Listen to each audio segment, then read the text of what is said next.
वास्तव और उनकी पूरी टीम को पहले पहले बधाई देता हूं। मित्रों, इस सत्र में इस कार्यक्रम की अध्यक्षता कर रहे आदरणीय प्रोफेसर त्रिभुवनाथ शुक्ल जी, मुख्य अतिथि उत्तर प्रदेश भाषा संस्थान के कार्यकारी अध्यक्ष डॉक्टर राजनारायण शुक्ल जी,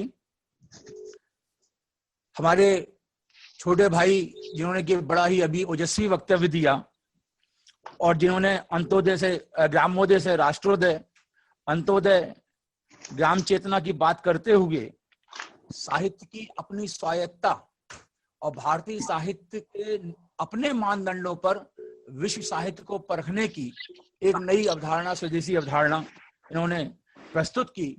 और एक जो बहुत महत्वपूर्ण बात कही इन्होंने कि महाजागरण अभियान हमें चलाना चाहिए। ऐसे साधु वक्तव्य, ऐसे प्रिय वक्तव्य, ऐसे विचारिक वक्तव्य के लिए मैं डॉक्टर राजेश चंद्र पांडे जी को बड़ा साधुवाद देता हूं।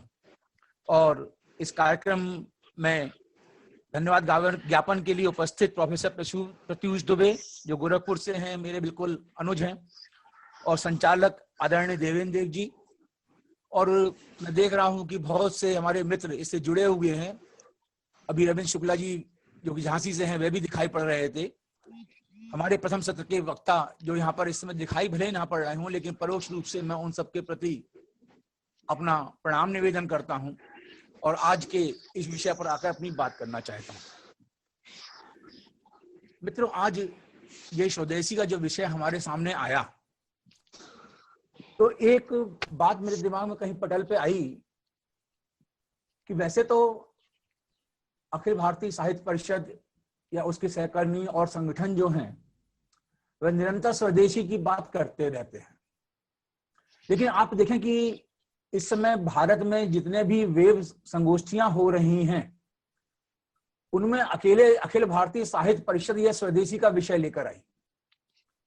और यह विषय भी उस समय पर लेकर आई जब मोदी जी ने चौथे लॉकडाउन से पहले अपना वक्तव्य दिया था। इस चर्चा राजेश जी ने की, जिसमें उन्होंने लोकल, वोकल और ग्लोबल की बात कही थी। और जब वे लोकल और वोकल ग्लोबल की बात कर रहे थे, उसके अगले ही दिन एक आर्टिकल पब्लिश हुआ द भारत टाइम्स में अवधेश कुमार जी का, और उसको उन्होंने कहा कि मोदी जी ने इस वक्तव्य के माध्यम से जो लॉकडाउन के पहले दिया है उसमें आत्मनिर्भरता का आह्वान सांस्कृतिक पुनर्जागरण के लिए किया है। निश्चित रूप से मित्रों, ये एक बड़ी बात है, और बड़ी बात इसलिए है कि जब हम स्वदेशी की अवधारणा पे विचार करते हैं तो निश्चित रूप से वह स्वदेशी के अवधारणा पर विचार करते हुए हमारे सामने एक हमारा वर्तमान होता है, एक हमारा अतीत होता है। और जैसे ही हम स्वदेशी शब्द का नाम लेते हैं वैसे ही हमारे दिमाग में स्वदेशी आंदोलन की एक संपूर्ण यात्रा हमारे बीच में आती हुई दिखाई पड़ती है।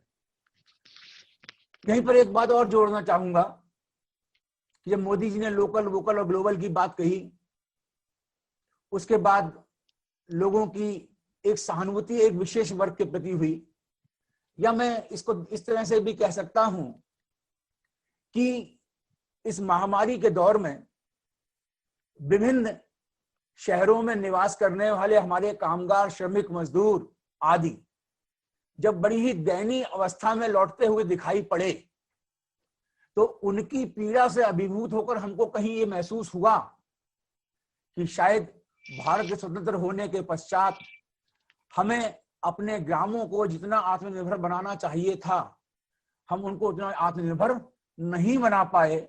और जो चाहे वह भौतिकता की दौड़ में गए हों, लेकिन उनका अंतिम सहारा हमारा गांव ही साबित हुए हैं। और ये गांव की वापसी की ओर जो लोगों की यात्रा है, ये हमें आगाह करती है कि हमें अपने ग्रामों को आत्मनिर्भर बनाना पड़ेगा। इन सबके मन में ये आस्था और विश्वास जगाना पड़ेगा कि अगर आप अपना घर छोड़कर नहीं जाएंगे तब भी आपको यहाँ पर अपने रोजगार आदि के अवसर प्राप्त हो जाएंगे। पर कहने का तात्पर्य है कि ये एक जो अदृश्य भारत हमें इस महामारी के दौर में दिखाई पड़ा, उसने कहीं हमारे मन में लोकल के प्रति चिंता जागृत कर दी, और यही लोकल जो है स्वदेशी बना। और निश्चित रूप से मोदी जी ने अपने वक्तव्य में उस समय कहीं भी यह चर्चा नहीं की कि वह स्वदेशी की बात कर रहे हैं, उन्होंने मेक इन इंडिया की बात की थी। और जब वे मेक इन इंडिया की बात कर रहे थे तो वहां पर ना जाने कैसे मुझे ऐसा लगा कि वह मोदी जी का मेक इन इंडिया और भारतीय स्वतंत्रता संग्राम का मेक इन इंडिया, यानी जिसे हम स्वदेशी कहते हैं, उन दोनों में कहीं एक अंतर विशेष तो कहीं ना कहीं अवश्य है। सुबह के वक्तव्यों से ये बात हमारे सामने भी आई थी, और जब मोदी जी ने मेक इन इंडिया की बात की थी और उन्होंने ये कहा था या उन्होंने ये माना था और उन्होंने स्पष्ट रूप से स्वीकार किया था कि उन्हें जो स्वतंत्रता संग्राम के अंतर्गत आर्थिक लाभ को केवल अपने तक सुरक्षित करने वाली जो ब्रिटानिया सरकार थी, उसकी अपेक्षा वहां पर हमने बहिष्कार किया।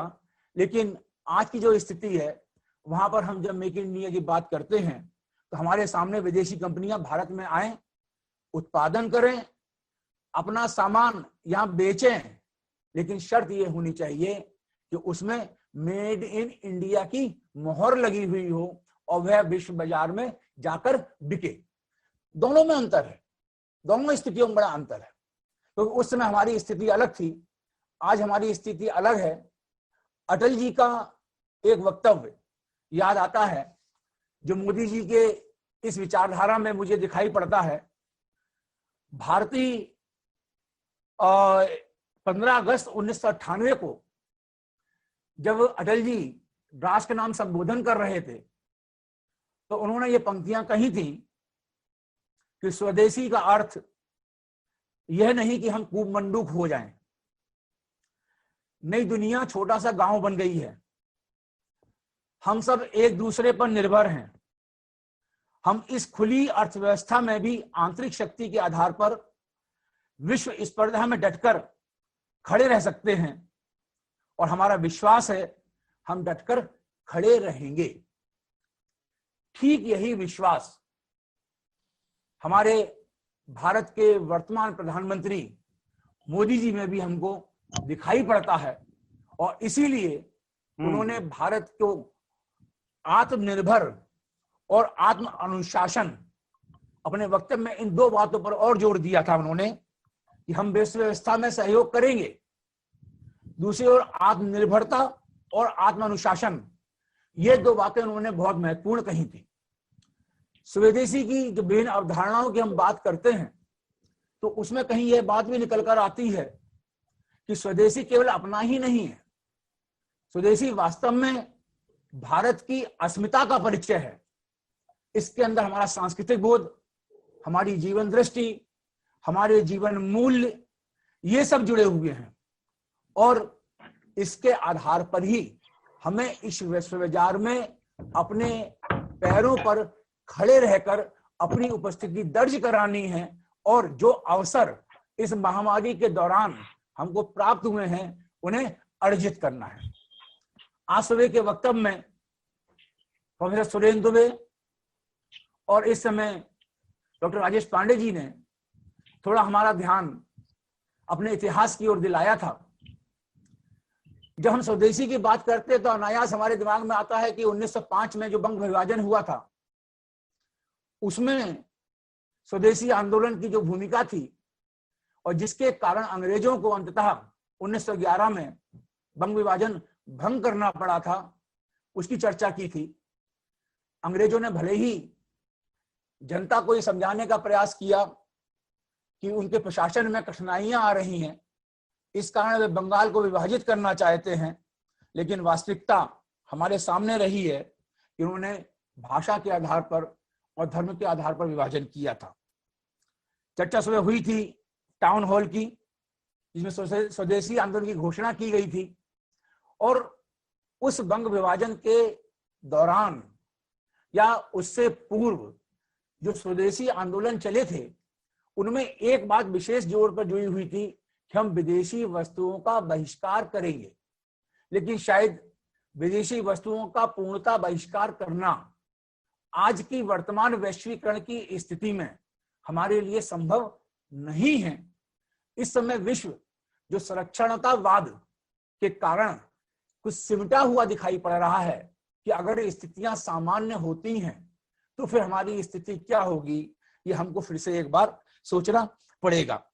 हम जानते हैं कि इस बंग विभाजन के दौरान 16 अक्टूबर 1905 को जब बंगाल का विभाजन हुआ तो उसको शोक दिवस में मनाया गया था। और आपको जानकर आश्चर्य होगा कि इस आंदोलन को राष्ट्रीय स्तर पर फैलाने का प्रयास किया गया, जहां एक और बंगाल में सुरेंद्रनाथ बनर्जी, के मित्रा, पृथ्वीराज चंद्र राय मुख्य भूमिका निभा रहे थे। वहीं पूना और बंबई में उसकी कमान बाल गंगाधर तिलक के पास थी। पंजाब में लाला लाजपत राय जी और अजीत सिंह देख रहे थे। दिल्ली में सैयद हैदर रजा देख रहे थे। और मद्रास में चिदम्बरम पिल्लई ने यह नेतृत्व संभाला था। और इसके बाद कांग्रेस के विभिन्न अधिवेशनों में बातचीत हुई। मैं इसमें से एक चर्चा करना चाहता हूं। सुरेंद्र सर ने इसकी चर्चा की थी। अभी राजेश जी ने एक बात कही कि हमको महाजागरण अभियान चलाना पड़ेगा। तो महाजागरण अभियान जब चलाना पड़ेगा तो मुझे फिर याद आता है कि 1906 में जब दादा भाई नौरोजी की अध्यक्षता में कांग्रेस में प्रस्ताव पारित हुआ और उदारवादियों ने राष्ट्रीयता को एक चुनौती के रूप में लिया, और वहां पर हमने जो कार्यक्रम बनाए, हम उस बहिष्कार की चीजों को तो छोड़ दें, उसमें एक बिंदु उभर कर आया था कि स्वदेशी वस्तुओं के प्रचार हेतु समितियां बनाई जाएं। ये शायद मोदी जी का जो लोकल का वोकल होना है, यह इन प्रचार समितियों के माध्यम से होना संभव होगा। और बारिसल में अश्विनी कुमार दत्त ने स्वदेशी बांधव समिति बनाई थी उस समय पर। उसमें उन्होंने जनजागरण हेतु व्याख्यान, जो बादल जी को मैं बधाई देता हूं कि उन्होंने ये जनजागरण प्रारंभ ही कर दिया है। स्वदेशी का नाम लेकर आपने ये प्रारंभ कर दिया है, इसके लिए आप बहुत बधाई के पात्र हैं। स्वदेशी गीतों का गाना, कार्यकर्ताओं को नैतिक एवं शारीरिक प्रशिक्षण देना, प्राकृतिक आपदाओं के समय सामाजिक सहयोग। अभी आपने देखा होगा किस प्रकार से विभिन्न संस्थाओं ने, विभिन्न व्यक्तियों ने, विभिन्न समूह ने इस महामारी के दौर में स्वयं आगे बढ़कर अपनी सामूहिकता का परिचय दिया।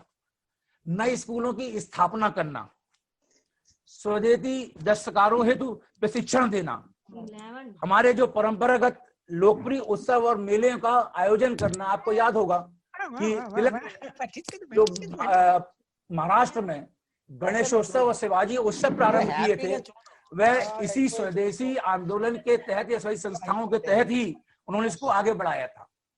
या मैं एक बात और यहाँ पर कह देना चाहता हूं कि ये स्वदेशी आंदोलन या स्वदेशी जिसकी हम बात कर रहे हैं, इसका संबंध केवल आर्थिक स्थिति तक नहीं है।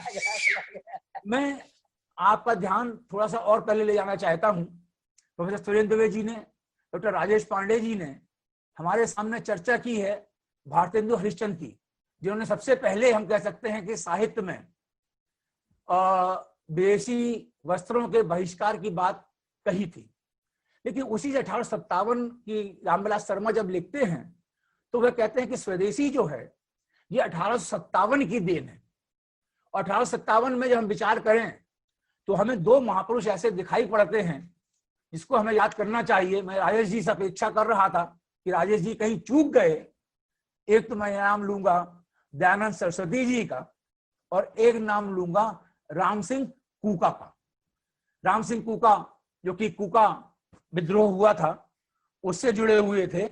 और आपको याद होगा कि उन्होंने लोगों के मन में यह धारणा पुष्ट की थी।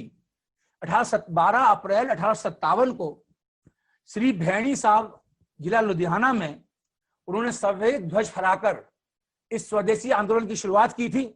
और लोगों के मन में गुलामी के साथ साथ जो सामाजिक कुरीतियां दूर करने वाली बात है, लोगों को स्वाभिमान से जीने वाली बात है, देश प्रेम की बात है, भाईचारे की बात है, सहनशीलता के मूल्य हैं, इन सब को भी उन्होंने उजागर किया था।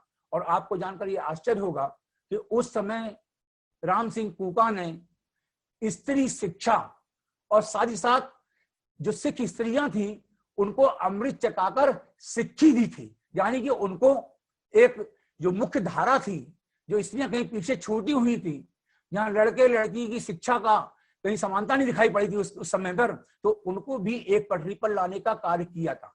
यानी कि मेरा कहने का तात्पर्य यह है कि स्वदेशी केवल आर्थिक स्थिति तक नहीं है। जब हम इसकी बात करते हैं तो हमारा सामाजिक और सांस्कृतिक परिवेश भी इसके अंदर कहीं शामिल होता हुआ दिखाई पड़ता है।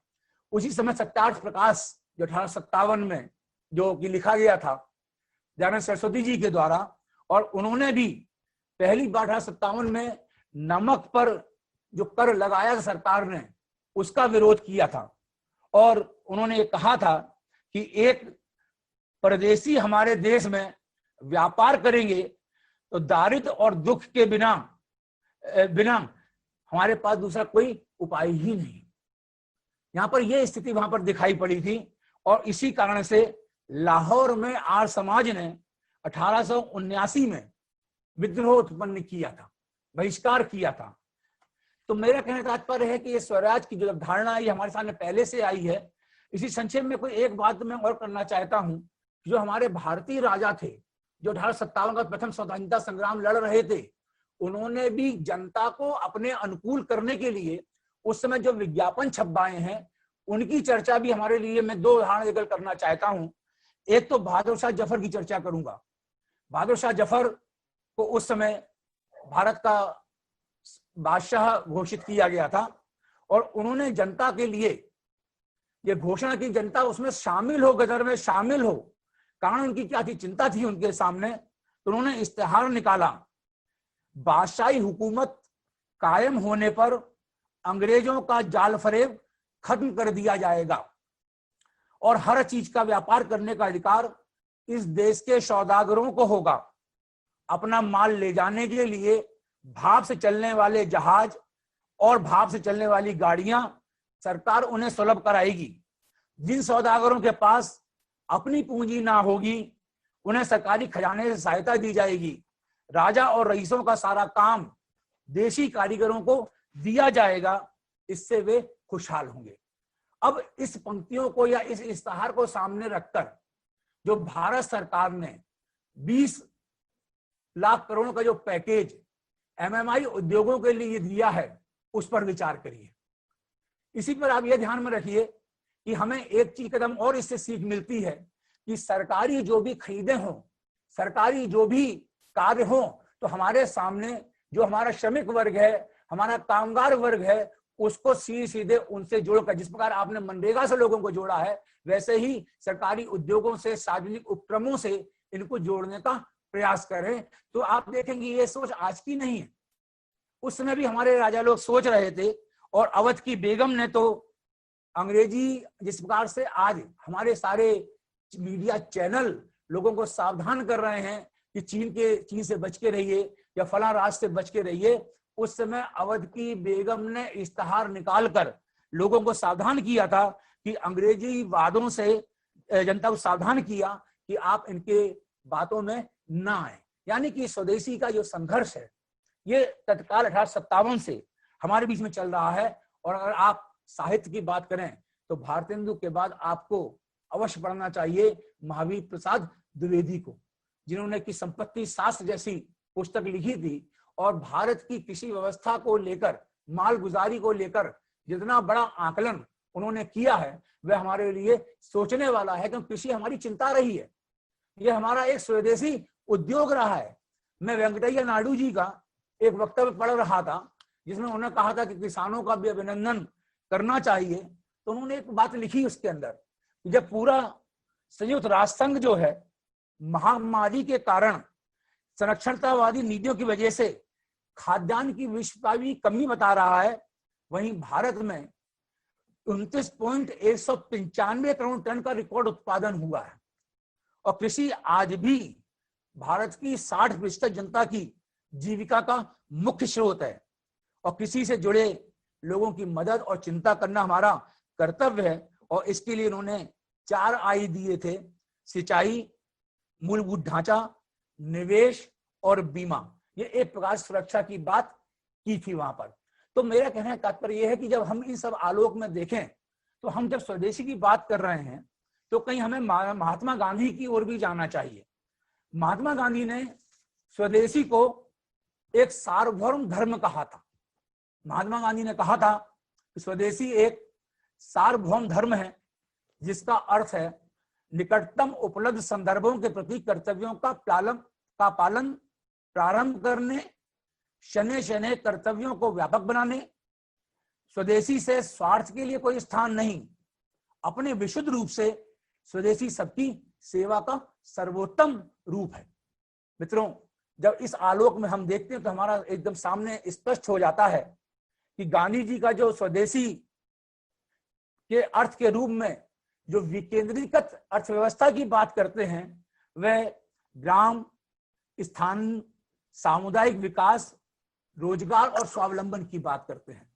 आज हमें इस स्वदेशी के माध्यम से अपने इन स्तंभों को मजबूत करने की आवश्यकता है। और गांधी जी ने यह बात पर जोर दिया था कि गांधी जी की विशेषता और थी। गांधी जी जो है वह मानवीय मूल्य और आर्थिक मूल्य इनको अलग नहीं मानते थे, और शायद ये गांधी की नहीं, ये भारतीय संस्कृति की ही विशेषता है और इसको हमें लोगों तक पहुंचाना है। गांधी ने आस्थे और अपरिग्रह के नैतिक सिद्धांत दिए थे। अभी राजेश भाई ने जो बात की थी, जो त्याग की बात की थी, वह त्याग जो है वह शायद ये आस्थे और अपरिग्रह से हमारे बीच में है। यहाँ पर उन्होंने उदाहरण भी दिया था इस वासे उपनिषद का कि सारा कार्य जो है वह सब कुछ ईश्वर का है, हमें उसमें जितना हमें उपयोग करना है, जितनी हमारी आवश्यकता है उतना ही हमें उपयोग करना चाहिए। और जब हम इस दृष्टि से देखते हैं तो गांधी जी ने अस्त्य अपरिग्रह का सिद्धांत दिया और उन्होंने शारीरिक श्रम पर बड़ा जोर दिया। दूसरी बात, उन्होंने ग्रामों को स्वावलंबी बनाने पर जोर दिया और उन्होंने एक सिद्धांत और दिया था जिसे हम लोग कहते हैं न्यास का सिद्धांत। हालांकि वह आज एनजीओ के रूप में परिणित होता हुआ हमें दिखाई पड़ रहा है। वेंकटैया नायडू जी ने भी कहा था कि हमारी जो छोटी छोटी जोतें हैं उनको एक करने के बाद हम उन पर काम करना चाहिए। हमारे यहाँ चकबंदी और सहकारिता जैसी समितियां बनी भी, लेकिन अगर हम स्वदेशी की बात करते हैं तो हमें वहां तक भी जाना चाहिए। हम ये भी जानते हैं कि जब धन्यवाद भाई साहब, बहुत बहुत धन्यवाद। धन्यवाद। बस मैं अपनी बात समाप्त कर रहा हूं कि मैं केवल इतना सा कहना चाहता हूं कि जो 1975 में नेहरू मॉडल और गांधी मॉडल का विचार चला था, उसमें गांधी मॉडल जो है, जिसे के बाद नानाजी देशमुख ने जिसकी चर्चा की है, हमारे जो अंत्योदय में चर्चा हुई है, उस गांधी मॉडल को हमें इस स्वदेशी के लिए अपनाना चाहिए, तभी हम स्वदेशी की अवधारणा को सिद्ध कर सकते हैं। मित्रों, आप सबने मुझको सुना, मुझे बोलने का अवसर दिया, इसके लिए मैं अखिल भारतीय परिषद के महामंत्री डॉक्टर पवन पुत्र बादल जी और उनके सभी पदाधिकारियों का बहुत बहुत आभार व्यक्त करता हूं। देवेंद्र जी को भी आभार कि उन्होंने मुझे कुछ समय ज्यादा चुरा कर दे दिया। धन्यवाद।